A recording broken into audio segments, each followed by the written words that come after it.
Coconut barfi അല്ലെങ്കിൽ coconut laddu ഉണ്ടാക്കാനായിട്ടുള്ള ingredients ഞാൻ ആദ്യം ഒന്ന് പറഞ്ഞു തരാം. മെയിൻ ഇൻഗ്രീഡിയന്റ് എന്ന് പറയുന്നത് തേങ്ങ തിരുമിയതാണ്. തേങ്ങ തിരുമിയത് ഞാൻ 2 കപ്പാണ് എടുത്തേക്കുന്നത്. അത് ഓരോ കപ്പ് വീതം എടുത്ത് മിക്സിയുടെ ചെറിയ ജാറിലിട്ട് ജസ്റ്റ് ഒന്ന് പൊടിച്ചെടുത്തിട്ടുണ്ട്.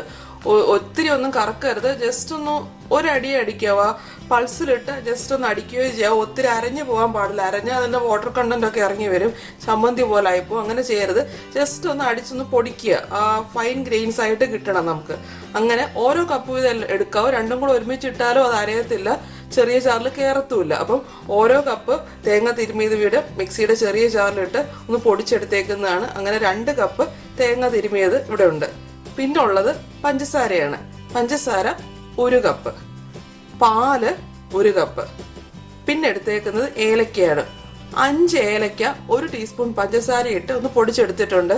ഏലക്ക തന്നെ പൊടിച്ചാൽ അത് നല്ലപോലെ പൊടിയത്തില്ല, അതുകൊണ്ടാണ് 1 ടീസ്പൂൺ പഞ്ചസാരയും കൂടെ ഇട്ട് മിക്സിയുടെ ചെറിയ ജാറിലിട്ട് തന്നെ ഒന്ന് പൊടിച്ചെടുത്തേക്കുന്നത്. അപ്പം ഞാൻ ആദ്യം ഏലക്ക പൊടിച്ചെടുത്തു, എന്നിട്ടാണ് തേങ്ങ തിരുമിയത് പൊടിച്ചെടുത്തത്. വെച്ചാൽ ആദ്യമേ തേങ്ങ തിരുമിയത് പൊടിച്ചാൽ പിന്നെ അതിൽ വെള്ളം കണ്ടന്റ് ഉണ്ടാവും, പിന്നെ നമുക്ക് ഏലക്ക പൊടിക്കാൻ പറ്റത്തില്ല.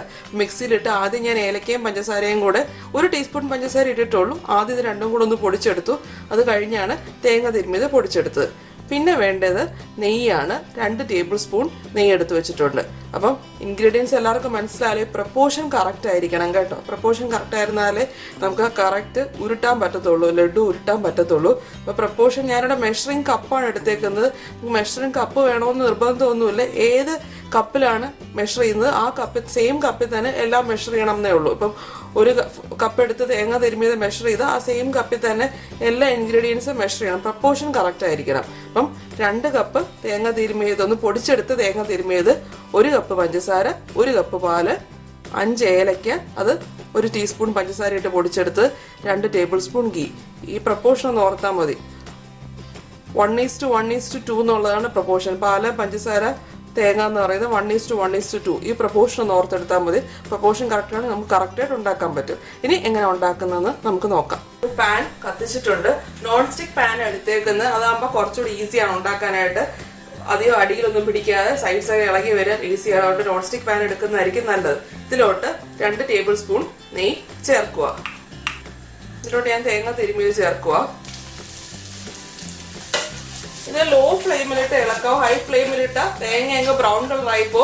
ഒരു 5 മിനിറ്റോളം ഞാൻ ഈ തേങ്ങ ഇങ്ങനെ ഇളക്കിയിട്ടുണ്ട് നെയ്യില്. ഇനി ഇതിലോട്ട് നമുക്ക് പാല് ചേർക്കാം. 1 കപ്പ് പാല് ചേർക്കുക.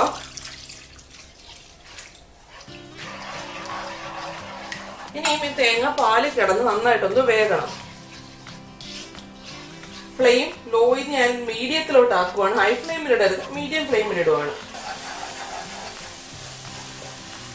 ഒരു 6-7 മിനിറ്റ് മീഡിയം ഫ്ലെയിമിലിട്ട് ഇങ്ങനെ ഇളക്കിയപ്പോൾ പാലൊക്കെ നല്ലപോലെ തിളച്ച് വറ്റി വരുന്നുണ്ട്.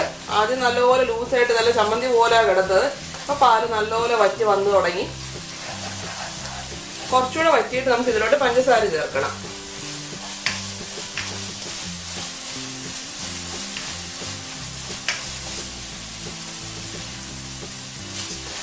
ഇനി വീണ്ടും പഞ്ചസാര ഒന്ന് മെൽറ്റായി വരും. വീണ്ടും ഇതൊരു സെമി സോളിഡ് പരുവാവും. പഞ്ചസാരയൊക്കെ അരിയുമ്പോഴത്തേക്കും ഫ്ലെയിം മീഡിയത്തിൽ തന്നെയാണ്. ഇനി ഇത് നല്ലപോലെ കുറുകി വരണം. കുറച്ച് നേരം മീഡിയം ഫ്ലെയിമിൽ തന്നെ ഇട്ട് നല്ലപോലെ ഇളക്കണം. നന്നായിട്ട് കുറുകി വരുന്നവരെ ഒന്ന് കൈവിടാതെ ഇളക്കിക്കൊണ്ടിരിക്കണം. ഇപ്പൊ ഇത് നല്ലപോലെ കുറുകി വന്നിട്ടുണ്ട്. കുറച്ച് കട്ടിയാവാൻ തുടങ്ങിയിട്ടുണ്ട്.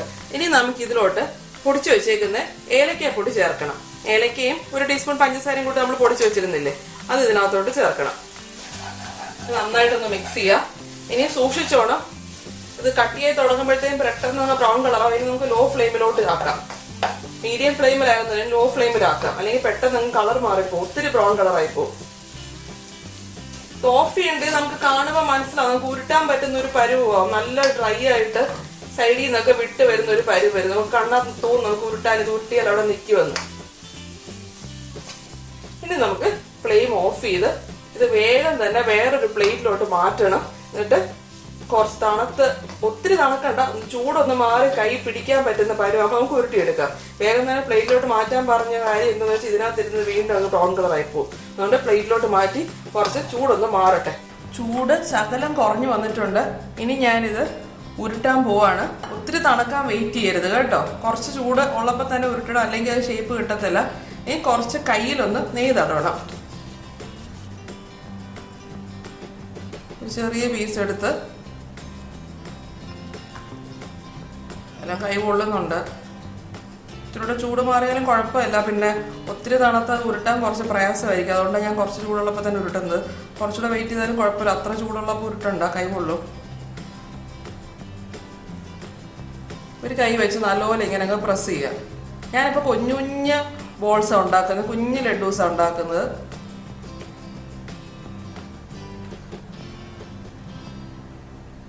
ഷേപ്പ് ആവുന്നുണ്ട്. കുറേ എണ്ണം ഞാൻ ഉരുട്ടി ബോളാക്കിയിട്ടുണ്ട്. അങ്ങനെ ഇതെല്ലാം ഉരുട്ടി ബോളാക്കണം. എവിടെയെങ്കിലും ഇരുന്ന് സാവധാനത്തോടെ ചെയ്താൽ മതി, അല്ലെങ്കിൽ കുറേ നേരം ഇതിൻ്റെ പുറകെ നിൽക്കേണ്ടി വരും. ഉണ്ട് പതുക്കെ ഇരുന്ന് ടേബിളിൽ വെച്ചാൽ ഞാൻ ചെയ്തുകൊണ്ടിരിക്കുന്നത്. അങ്ങനെ ഇതെല്ലാം ഉരുട്ടി ബോളാക്കി കൊണ്ടുവരാം. കോക്കനട്ട് ലഡു റെഡി ആയിട്ടുണ്ട്. എല്ലാവരും ട്രൈ ചെയ്ത് നോക്കുമല്ലോ. എങ്ങനെയാണെന്ന് എല്ലാവർക്കും മനസ്സിലായില്ലേ ചെയ്യേണ്ടത്? ഒരു കാര്യം പ്രത്യേകം ശ്രദ്ധിക്കേണ്ടത്, നമ്മൾ പഞ്ചസാരയും കൂടിയിട്ട് ചൂടാക്കുമ്പോഴത്തേക്കും അങ്ങ് തേങ്ങ കട്ടിയായി വരുമ്പോഴത്തേക്കും ഒത്തിരി നേരം മൂപ്പിക്കരുത്. കുറേ നേരം മൂപ്പിച്ചാൽ നമുക്ക് ഉരുട്ടാൻ കുറച്ച് പാടായിരിക്കും. അത് പ്രത്യേകം ശ്രദ്ധിച്ചാൽ മതി. എനിക്ക് ആദ്യമൊക്കെ അബദ്ധം പറ്റിയിട്ടുണ്ട്. ഉരുട്ടാനായിട്ട് ഈസി ആയിട്ട് ഉരുട്ടാൻ പറ്റിയിട്ടില്ല. അപ്പം നമ്മൾ മൂപ്പിക്കുന്ന സ്റ്റോപ്പ് ചെയ്യേണ്ട പരുവം കറക്റ്റായിട്ടൊന്ന് നോക്കി, ഒത്തിരി ഡ്രൈ ആയി പോകുന്ന മുമ്പ് നമ്മൾ അടുപ്പ് ഓഫ് ആക്കാനായിട്ട് ശ്രദ്ധിക്കണം. അത് മാത്രമേ ഉള്ളൂ ഒന്ന് നോട്ട് ചെയ്യേണ്ടത്. ബാക്കിയെല്ലാം പറഞ്ഞതുപോലെ ചെയ്താൽ മതി. എല്ലാവർക്കും നല്ല ടേസ്റ്റി ലഡു ഇപ്രാവശ്യത്തെ ദീപാവലിക്ക് ഉണ്ടാക്കാൻ പറ്റും. എല്ലാവരും ട്രൈ ചെയ്തിട്ട് എങ്ങനെ ഉണ്ടെന്ന് എന്നെ അഭിപ്രായം അറിയിക്കാം. അപ്പം അടുത്ത പ്രാവശ്യം പുതിയ റെസിപ്പി ആയിട്ട് കാണാം. ബൈ.